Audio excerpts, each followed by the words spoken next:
Good morning. Hi there, guys. Oh my goodness. My name is Anais Garcia. I am the program manager for First Year Experience and Predictive Index. I'm in our employee engagement group and communications. So Javier is my buddy. We tend to hang out a lot. We go way back. All right, I'm going to move you guys over here to this left side. So I'm going to look at you this over here, but let's get started. We're going to talk about predictive index, and I like to geek out about this. So hopefully I don't talk your ear off in a good way. So let's start with some Slido. Oh my goodness. Okay. So everybody, if you can, take out your cellular device, and you're going to take a picture of this QR code. And then it's going to bring up the survey.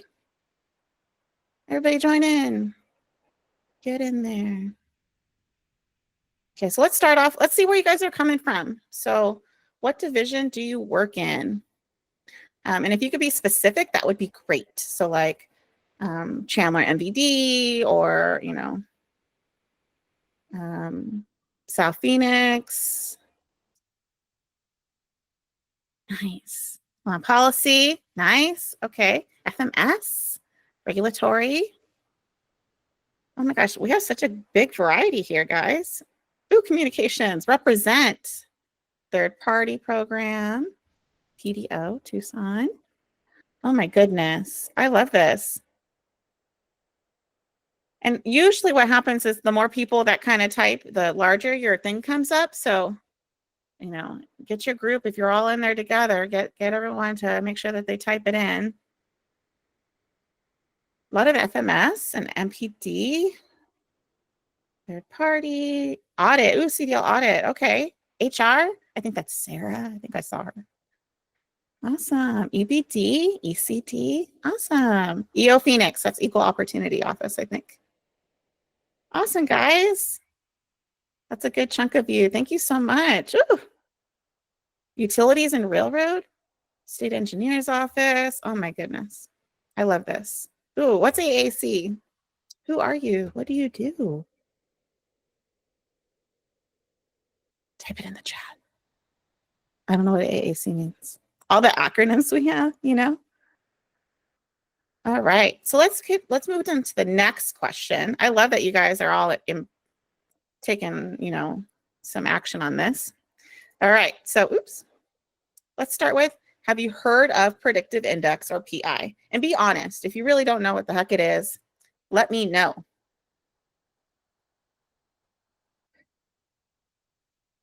Look at all those no's. That's completely fine. I love this. Okay. And and that's what we're here for, right? We're here to learn more about it. If you don't know what it is. Awesome. Okay. All right. Let's do the next one. If you do know what it is, have you used a predictive index tool? So like a behavioral report or like a relationship guide, or maybe you did a team discovery with your group.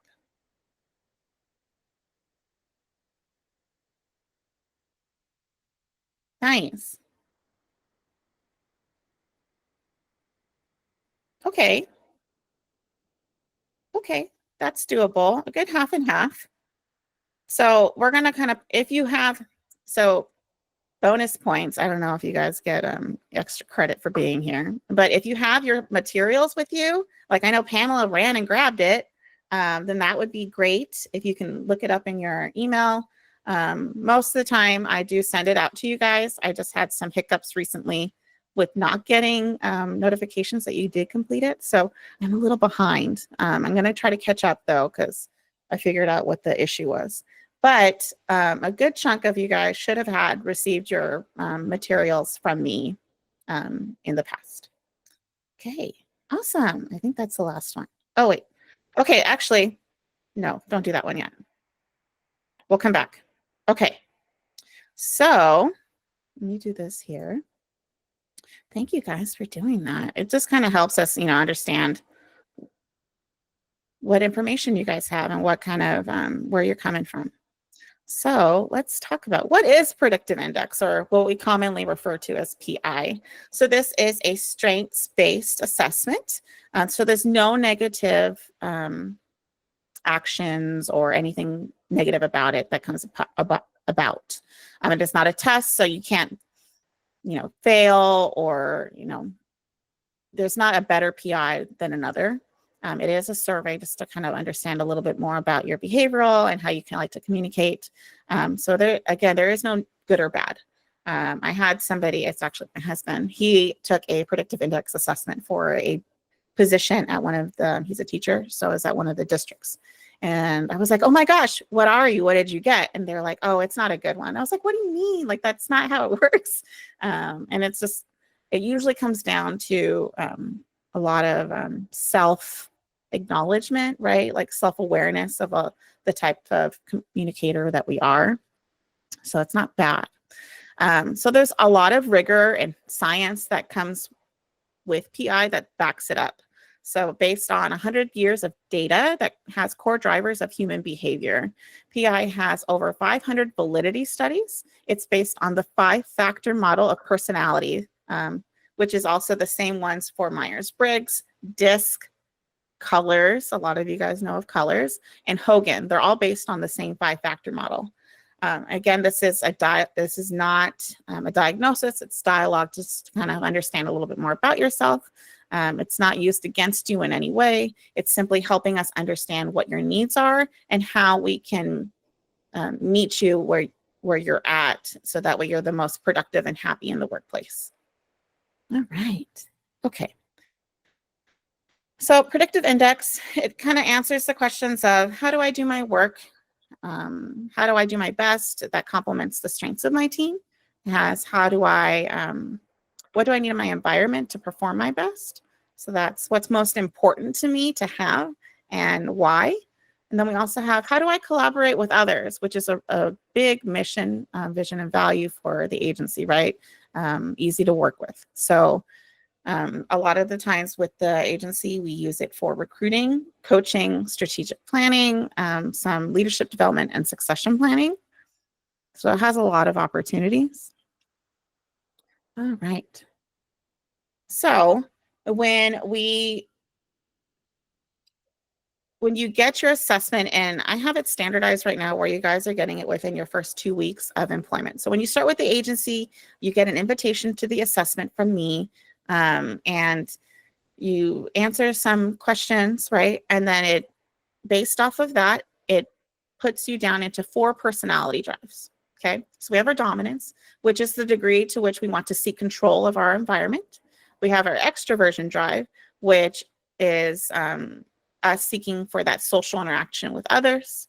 And then we also have our patience, which is the consistency and stability in our environment. And then formality, which is our formal rules and structure, right? So those are if you're high in a formality, then you're going to be one of the gold people if you're a colors person. Okay. All right. So when we get all of those drives, right, and it kind of likes to put them on a graph, then if you're on the right side of this midline, okay, that's going to be, you're more likely to show that behavior. Okay. So if you're high in dominance, that's going to be you wanting to be controlling of that situation, or, make those decisions. You're more independent. Or on the left, you're a little bit more collaborative and you want to be accommodating to everybody. So if we go down to extroversion, right, if you're high in extroversion, then you're going to be wanting to interact with a lot of people and have those connections. And if you're more on the low side, then you're going to be more reserved and kind of stick to your own little safe space, your bubble.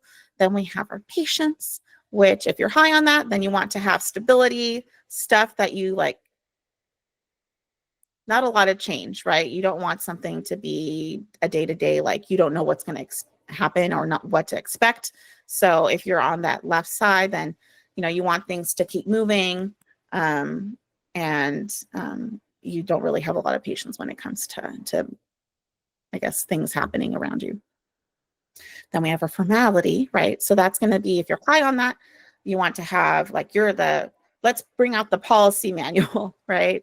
Or what does the standard work say, which is, you should follow standard work, but, you're always going to have those, it's black and white type vibe.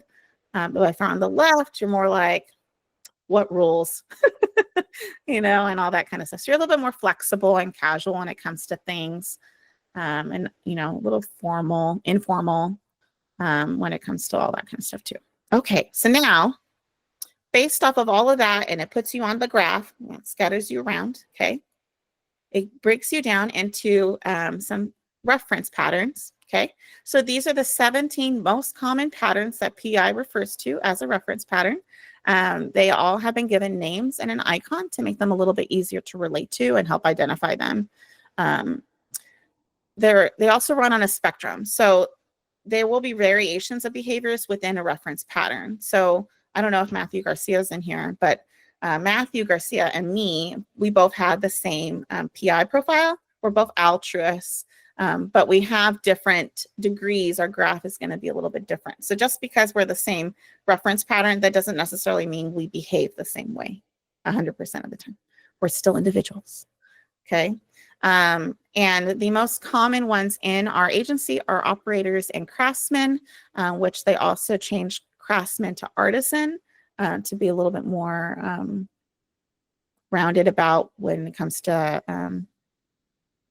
I guess, genders, I guess, or like, craftsman tends to be a little bit more male-based, I guess.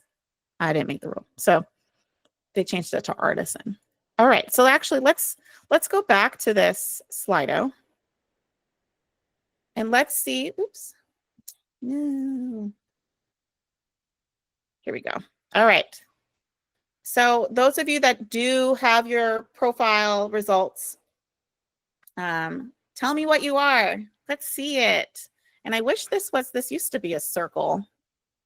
But Slido tends to be a little picky these days. So we got a lot of, shout out to the altruists. Love that. Let's see what else we got. Okay, so these are down here. Okay. So that, all right, altruists, mavericks, a lot of mavericks, collaborators. Ooh, analyzers. Oh, controller. Ooh. Awesome. And if you don't know, if you can't find your, your result packet that I sent you guys, or maybe you haven't taken your assessment, at the end of this presentation, we'll run through how to figure that out. Awesome. I love this. Oh, it's moving. Let's see, who don't we have here?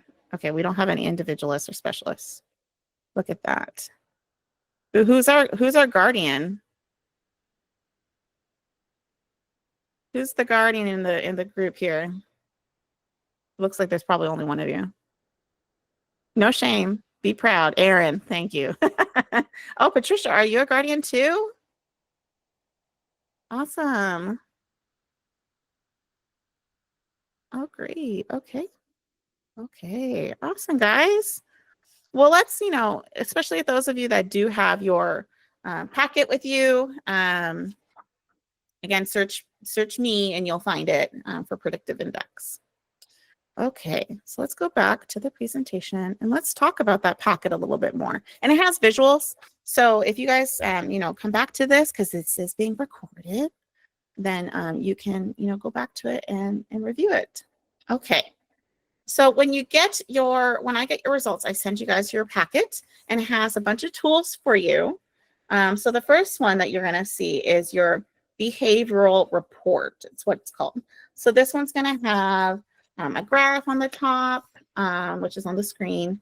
And then it has some dialogue behind it that kind of gives you a little bit more understanding of the graph. So this report contains some information on yourself. So on that top graph, it's going to have, that's how we determine what PI profile you are. And that's those behaviors that we're going to most likely exhibit, okay? That second graph is going to be how we think others see us. So not necessarily how I naturally behave, but how I think other people expect me to behave. Okay. And then that bottom one, that one is our changing self. So that one's the one that's going to be a little bit more flexible. That one's the more likely to change graph. Okay. Now, a lot of times mine kind of are the same. Mine don't change very much, but those of you that are in the group here, do any of yours change a lot when it comes to your graphs? Pamela, nice. Deborah, okay. And that's okay, right? So we're not always going to be the same, behave the same all the time, right? There's different things in our environment or situations or stressors that are going to help change that or impact that, okay? So when it comes to the dialogue, it's going to have some information on what our strongest behaviors are, right? The things that we're more likely to show. And then it also has the summary, which is the gist. And then I always make sure to add your influencing style on there, because I think that that's a really big factor when it comes to employee engagement and making connections. And then if I know that you are a leader of people, then I add the management style. So my next question is, those of you that did receive your results and have your packet and, you know, all that kind of stuff, were any of you surprised about the PI profile that you received, or like what it says? Were you surprised about your results at all? In the chat, Erica, you were not surprised? You were surprised, Pamela? Yeah, how accurate it was. Oh, okay. Like it was, I mean, pretty much exactly what I thought it would be. Like it just blew me away how correct it was. That's crazy sometimes too. Okay, well, is there anybody that was like, that is not me? Anybody like that?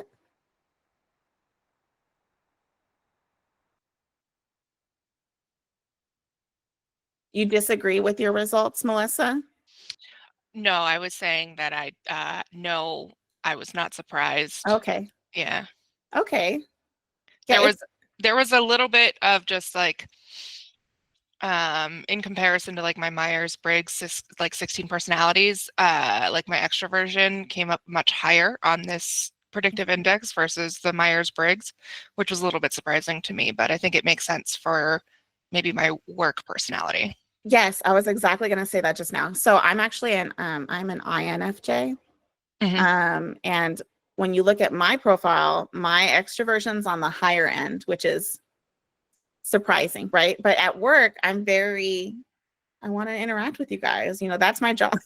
You know, that's how I receive value out of the work that I do, is being, you know, making those connections and having those impacts and, you know, talking to you guys. But if you know me in real life, like I read books, I'm a gamer, like I don't leave the house, you know? So it's definitely especially when we take our assessment for PI, we're in a work mindset when we're doing it, right? So that's going to be more tailored towards your work style and how you communicate.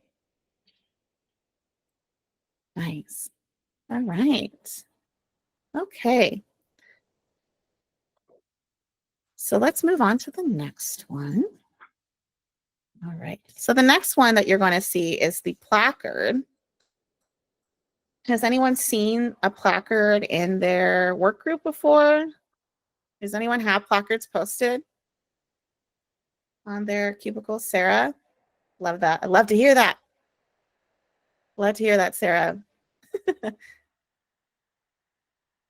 So I'm going to explain the placard and why you should post it on your cubicles, or if you're a more remote group, then why it should be shared somewhere. So what's nice about the placard, it's a quick visual, right? So that way you can understand how a person needs to receive communication and make decisions. So if you have it posted, you get to see, like, say, let's say my boss, I don't know, Joe's here. Joe, I'm sorry. So, so if Joe were to come up to me and say, you know, I want to suggest you he wants to ask me to do a special assignment. Okay. And it's going to be in a cubicle or an office by myself. Okay. With doing data entry for 3 months. Okay. So if he looks at my placard. Okay. How do you think I will do in that situation? Would I thrive in that situation of being by myself doing data entry? Yeah, I would hate it. Don't do it, Joe. Don't do it.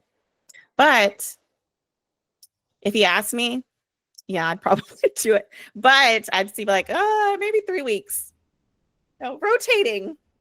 Maybe Javier can do the other 2 months. But like, you know, now he knows, you know, probably I shouldn't ask Anais, right? Or maybe, yeah, Javier, I'm throwing you under the bus. Or maybe he can, you know, throw it at me. So it says, let me talk it out, right? So on my placard, he can be like, hey, Anais, you know, I have this opportunity, you know, what do you think about how we can get this completed, right? And I'll be like, well, maybe I don't have to dedicate, you know, 40 hours a week to it, right? Maybe I can take time out of my day, maybe an hour twice a week, I don't know, you know, to help, you know, lessen that load and work on it. But if you have let me talk it out with you, then I'm involved in the conversation, right? Then I may have more of an impact or a say in what happens. It's not something that's done to me. I'm involved in the decision making. And it's going to give me variety, right? If you kind of like sprinkle it in here every once in a while. So that's really nice. And the structure, you know, I am on the stronger side of formality and structure, but it's towards the middle. And honestly, you know, I like to know what the rules are and all that kind of stuff, but I'm not going to always follow that. And I think that comes from my customer service. I was with MBD for 15 years out in the field. So sometimes, you know, we do have to find some gray, right, and support our customers. So that's kind of where that comes from. But yeah, so having this posted, you know, it helps us communicate with each other. It helps us understand, like, how do I approach this conversation or this question with my teammate?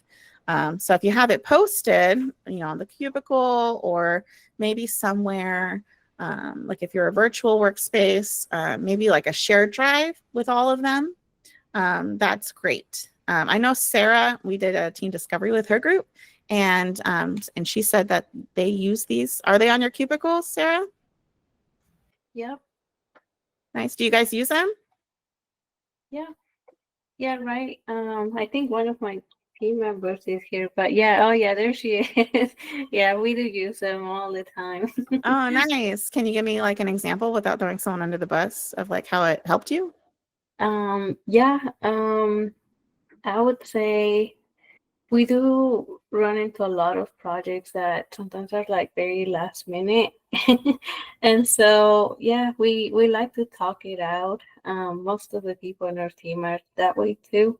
Yeah. And, you know, we like to go through them like, okay, what do you guys think? And then, yeah, we have a check-in on Tuesdays. And then, say if it's something like building something from scratch, then I'm more likely to take that one just because I'm comfortable with the risk of it not being perfect at first. Where I have other team members that they prefer to do research, like if it's an issue that requires, you know, extensive research, going back through historical data, there's people that are more comfortable doing that than I am. I probably would get tired of looking through numbers or names and data, where I'm very okay with starting something brand new. Yeah. Okay. Love that. I love that you guys use that. Wonderful. Oh yes, Gabby's a research queen. Way to go, Gabby. All right. Awesome. Thanks, guys. I love that you guys are I'm involving you in the thing and you're totally participating. So thank you so much. It helps. Okay. The next piece is our personal development chart. So let me find mine here, even though it's posted on the form. Okay. Laura, do you have a question? Yeah, I just was gonna ask, how do we get that placard if we don't have one? I can send you one. Can you, Should well, I send actually, you an wait, email? we're going to go through how to request PI tools. Okay. So we'll come to that. Okay, thank you. Yeah, love that. Okay. So we have our personal development chart. So this is going to kind of help us understand a little bit more of the behavior pieces that go into our drives. Okay. So on my dominance drive, I'm a little bit on the low side, right? So I'm moderate and it has those strengths that I have, right? So it says I'm proactive and I'm results oriented. I'm able to deal with some time pressure, right? It's like, okay, I need this in 30 minutes. I'm like, okay, and I will get that done. I'm able to deal with a variety of change, and I'm a multitasker, and I'm able to juggle priorities. I feel like my leadership has read this recently because I feel it. Okay, so then it has the things that are cautions for me, right? So I may appear to be tense or, it says terse. I'm not very fluent in vocabulary, guys. So is terse like harsh? It says cut to the chase. Okay. I'm like, okay. Just tell me what it is. Okay. And then I also may tend to be intolerant of delays, especially when it's impacting results. Maybe. I don't know how about that. Okay. And then we have may become frustrated in stagnant environments, which we did talk about, right? Like if something's not like exciting or there's not a lot of change happening in variety, then I might be a little over it. So, but then it has some areas for me to self-coach myself. Okay. So we have, I make sure I reflect on situational urgency. Does everything need to be done right now? Okay. Then we also have recognize that people have different paces and manage those expectations. And then honor priorities and see initiatives through to completion. So make sure I finish things, especially if something is a priority. So I love that. I love that it kind of gives me an understanding of that. And then we have a formality. So it has I have a strong sense of discipline and execution. And then I'm organized and follow through, thorough follow-up. But my cautions are I may seem to be as a perfectionist, or I may struggle with situations that call for flexibility. I'm not sure that's 100%, but you know what? Sometimes when there's situations, because we grow as individuals, right? So if it tells me that that's a caution for me, that might be something that I naturally already work past. So naturally, my knee jerk is going to be those situations or those behaviors, but I've developed and grown as an individual where they don't impact me as much anymore, which can be 100% of the case for a lot of you guys. So sometimes when you're like, I don't know if that's true, it might be because you've grown past it because you know already that behavior. So furthering your development and empowering yourself to be successful and reach your goals. So this is always really good for your manager to use. And then we also have a manager development chart for that as well. But it just kind of has information on, I don't have that printed, but it has information on how, as a manager, how can I support you, right? Okay. The next piece is our relationship guide. Now this one's with me and Javier. Javier, there's your operator. And I didn't print this, so we're just gonna have to read this. But Pamela said she has her relationship guide with her boss. But it just basically, I give you guys this with your direct supervisor, and it helps both of you guys know where to meet on communication, right? So especially if you're doing your one-on-one, then maybe I need time to make a decision on something that you bring up to me. It'll say that in my relationship guide. And then now Joe will know not to expect an answer from me yet. Maybe he can bring it up one day and be like, okay, well, we'll follow up in a couple days, right? And then I have some time to stew on it. So that's what's going to have some information on the relationship guide. But this aids with communication. So both of you guys make sure that each of you are heard. It has some understanding of how someone receives communication and some insight on how you make decisions as well. So I actually attached my relationship guide with my direct supervisor into my one-on-one meeting.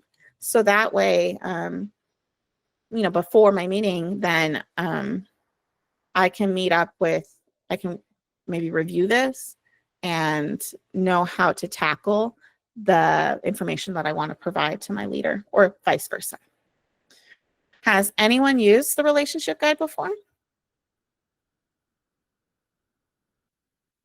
Sally? Michelle? Ooh, Michelle, tell me. Can you tell me about it? Oh, I think it's great because anytime that I am thinking, oh, how do I approach working with this person, or maybe these two individuals may struggle a little bit, I reach out to you through the form and you get it right over, and it always has some helpful tips in there. So, Oh, I love that. Thank you. uh-huh. Awesome, guys. But do you see where this could provide value if you haven't used it? Maybe you want to use it for your one-on-one. Oh, I love that, guys. Sometimes, we get this information and we think it's so cool, but then we store it and then we don't touch it again. So, maybe adding it as an attachment into your, regular scheduled one-on-one, or maybe in the folder where you have your one-on-one coaching sheets. All right. Awesome, guys. I love this. Where am I at? Okay. So here's the management strategy guide. So think of this as like an agreement. So what's cool about this is it kind of gives you a tailored list of strategies that you want to work on for individuals. But then it gives you an opportunity to have an action plan. So this front page is going to have information on, let's reflect, okay? Actually, where are we at? Here we go. So it has some strategies. So that way, how as a leader can I engage and interact with anais, okay? So it has give them work that involves frequent contact with other people. And then it also says give them face time so they can talk things through and gain buy-in. And then communicate verbally rather than via email and writing. I love that. Anytime. So that way, because sometimes we know when emails can get lost in your emotions. So if you're already like stressed out about something and then someone sends something to you, you're going to perceive it based off of the emotion, at least me, based off of the emotion that I'm feeling. So having that verbal discussion is always best for me. But I can say, okay, well, these are the things that I'm already doing for Anais, and I can check them off. And then based off of those things that I didn't check off, then I can make a plan to how I'm going to improve that for Anais. So that's the second page. I don't know if it's on here. Yes. Okay. So then we have what have you done well, right? So as Anais's supervisor, what have I done well to make sure that the prior page's needs are met? And then I can write that down. So it takes a lot of, self-patience and practice and awareness. But this is how we can be better leaders for our employees, right? So taking the time to do that. And then we can develop an action plan. How do I want to do that? And it's time-based, okay? And then, what things are going to hold me back and how can I work around that and hold myself accountable? So I love this. It's cool. Basically like a personal development plan, right? So that way we're continuing our growth and supporting our employees. Okay, all right. I think that is the last piece of the tools. So now we're going to go through with how do I request a tool? This screenshot's old, so I'm sorry. But the way it works is the same. So let me get you the link to the page, and I'll post that really quickly. Boop, boop. We've all had some changes here, so.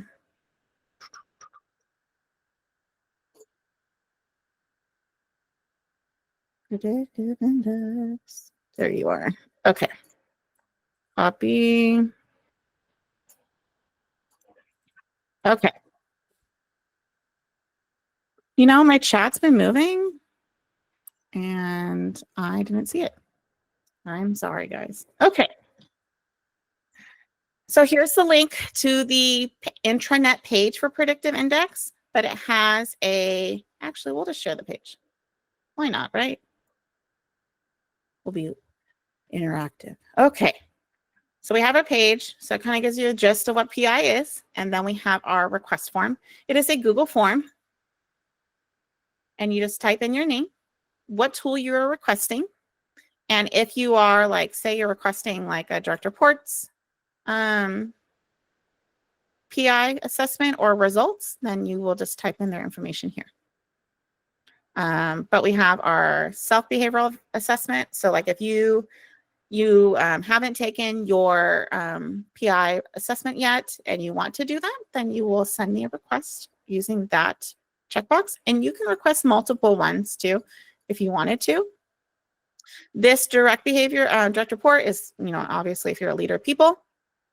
And then we have a relationship guide, which is you and somebody else in the agency. So say you're about to do a collaborative project with a team member that you don't normally work with, then this is an opportunity for you to, I will cover that in a second, Shelley. This is an opportunity for you to request the relationship guide so that way you can figure out how to work well together. Yes, so the placard is included in your normal result or toolkit and your self-behavioral assessment. Sally? Just on your name box, that's my name if I'm submitting it. Yes. If I'm asking for a direct reports, do I just add the person's name in more details? Yes, perfect. Thank you. Thank you. And then, so based off of ADOA and Predictive Index agreement, we only do one assessment for you as an individual when you're in the agency. So I understand that we do, grow and change and evolve as we, go through our ADOT journey. However, the variation doesn't change very often, and it's harder to track multiple assessments. So, and when I took on this program, there were tons of duplicates. And because what happens is those individuals that maybe don't agree with their results because maybe they're not as self-aware of their, their behaviors, they're going to be like, I disagree with this, and they're going to take it again. And then again, until they get a response that they want. And then it's not accurate data, right? So we don't want that. We want to be able to meet you where you are, where you need us to be. So, it's okay if you don't agree with it, and it doesn't mean that what it says in your profile doesn't mean that's you 100% of the time, right? There's going to be certain stressors and stuff in our environment that's going to make us change, our behaviors a little bit. So you're going to request, if you have taken your, if you have or haven't, you'll just request it through the form with the self-behavioral assessment. And then the toolkit comes with everything that we went through today. And it also comes with the relationship guide with you and your direct supervisor. As I go through whatever's in the Google contacts. So hopefully that's updated for you. And then I'll do that.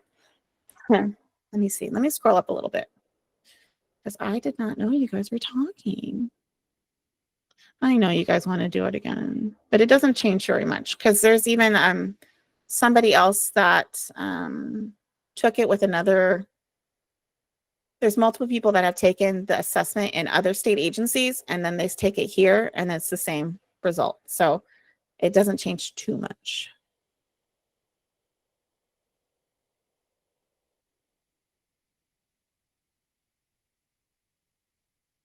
Okay.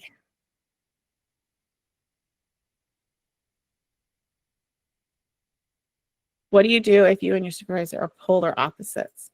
So the relationship guide will help you kind of meet in the middle and be aware of some maybe red flags, not red flags. What's the word? Cautions, I guess, that may happen when you're interacting with one another. Let me go back to Hobby. Hobby, do we have bad stuff together? Let's see. Here we go. Relationship cautions. Anais and Javier may have trouble turning discussions into action. Okay. Pray.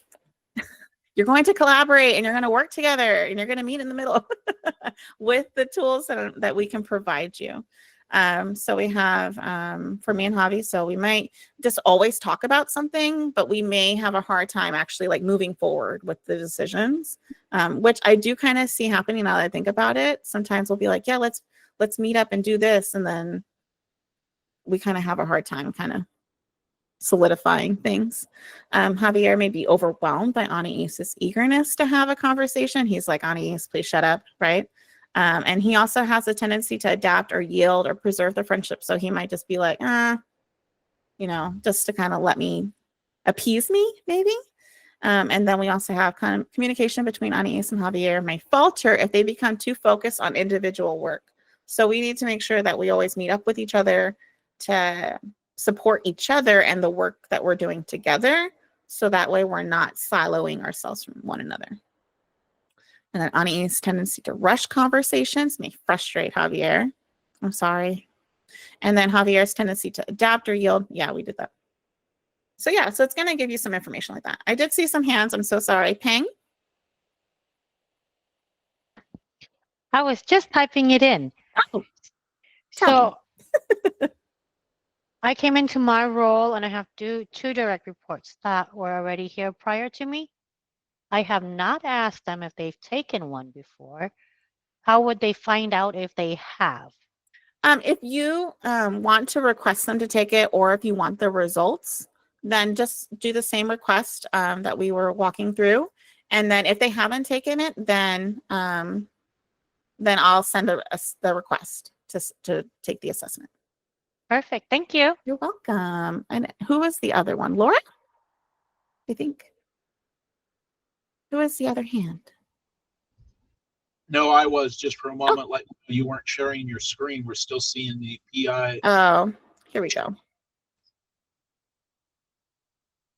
So it has those cautions, Deborah. So that way, and then it has some tips. So it says like Javier should be receptive to communication from Anais, but Anais should also provide Javier with space and time to think things through. So, it just kind of helps us to keep up with each other and make sure we're meeting each other where we need to be and not just dictating the whole thing, right? We need to be easy to work with together. Let's see what else we got. And then you can get your packet just by requesting it again. And then if I have your results, then I'll send those. The other thing that's really cool, let me see, do I have it here? So when you get your results, it also has like how to read your results too.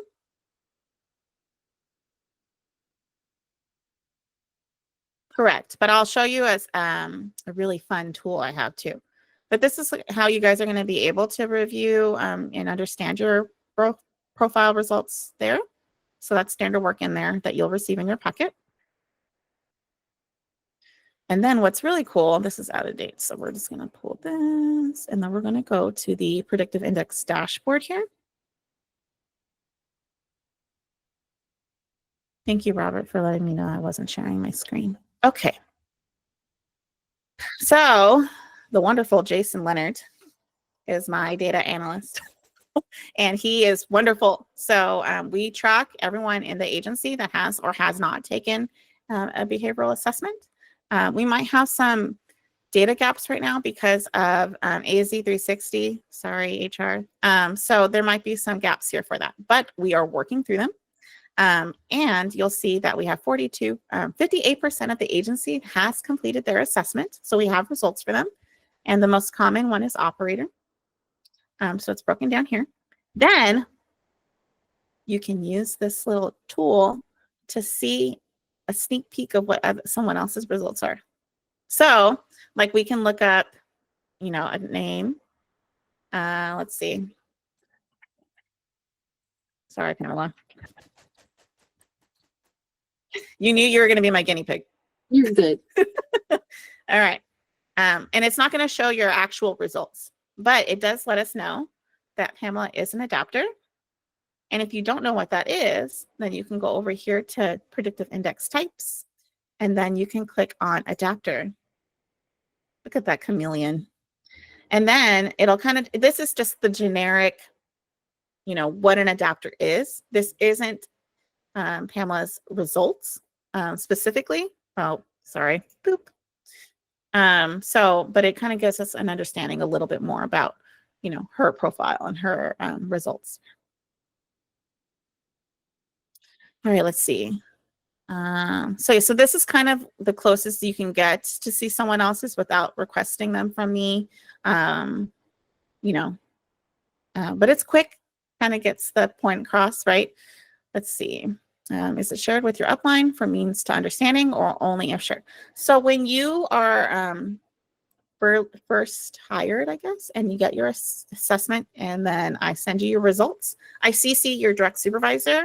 So they get those, that same packet that you get with that relationship guide. So you should all get it together.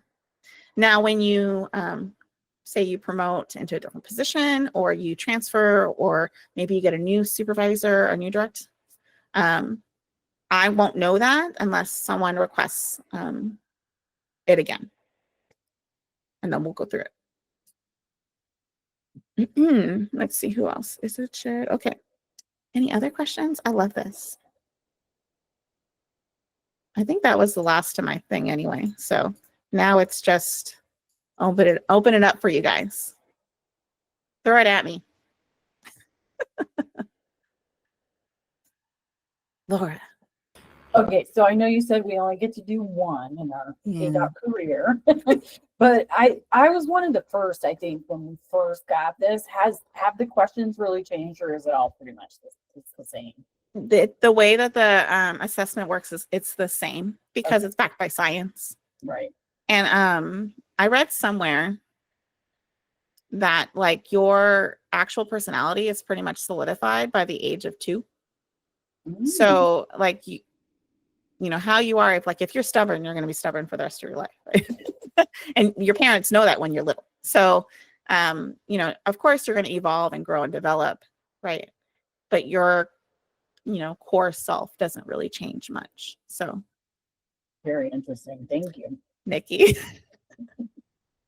you're the same that you were when you were 2. My parents would probably say the same. What else? Who was able to find their results in their email? Love that. Awesome. Now you're going to bring it back to the front. Save it as a bookmark. Is that Monica?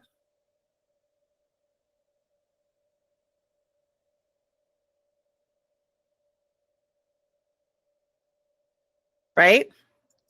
I mean, if you work in customer service, you know, most adults can be terrible twos. My husband, he's a teacher. And it's so funny because some of the things that he'll tell me, he does high school and junior high. And he'll tell me the same like stories that I used to tell him when I was a manager of. And I'm like, oh, you know, we do the same thing. Yours is just, you know, kids, and mine are adults that act like kids sometimes, you know? So definitely a vibe. Okay, Sally. So since then, I think we actually did do some conversions with Google Drive and stuff. So if you do need your results, just go ahead and resend that to through the tool, and I can get you your stuff. I have mine. It just doesn't have that pretty little placard. Okay, well, we'll make sure to get it. I love that. I love the placard. I think it's so useful. What else, guys? That's all I got for you, unless you guys have